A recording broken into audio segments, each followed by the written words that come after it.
Il a fallu que Christ fût rendu parfait par la souffrance. C'est par la souffrance qu'il est entré dans la gloire d'où il nous envoie l'Esprit. Il a été crucifié à cause de sa faiblesse, mais il vit par la puissance de Dieu.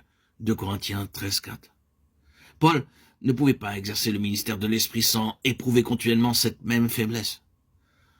Ainsi, la mort agit en nous et la vie en vous.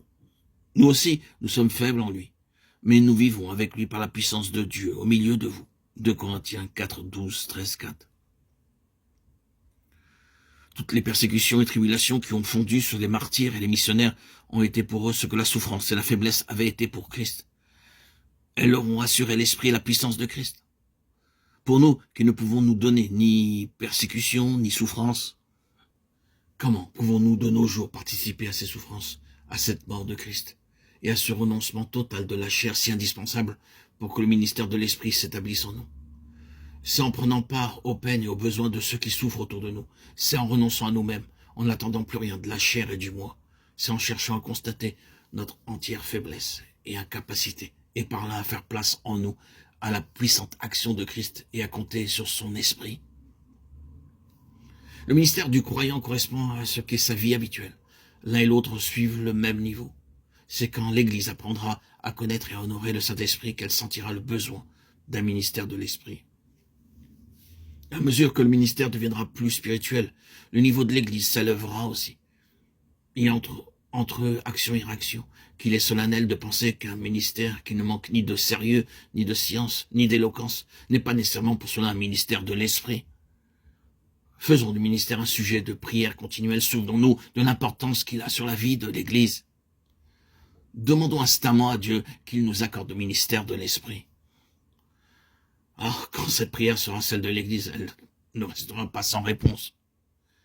Qu'est-ce qui caractérise le ministère de l'Esprit? C'est le sentiment de quelque chose de surnaturel. C'est la crainte religieuse qu'inspire la présence de Dieu lorsqu'elle descend sur l'homme. C'est la puissance évidente avec l'Esprit qui se révèle à nous. Notre capacité consiste à être des instruments par le moyen desquels le Saint-Esprit consent à se communiquer à d'autres, à se manifester par sa présence en nous et de la rayonner autour de nous. Oh, notre Père, nous te remercions d'avoir institué le ministère de la parole, ce moyen puissant dont se sert notre Seigneur glorifié pour accomplir par le Saint-Esprit son œuvre de salut. Nous te remercions de ce que ce ministère est celui de l'Esprit et de tout le bien que tu as opéré dans le monde par son moyen.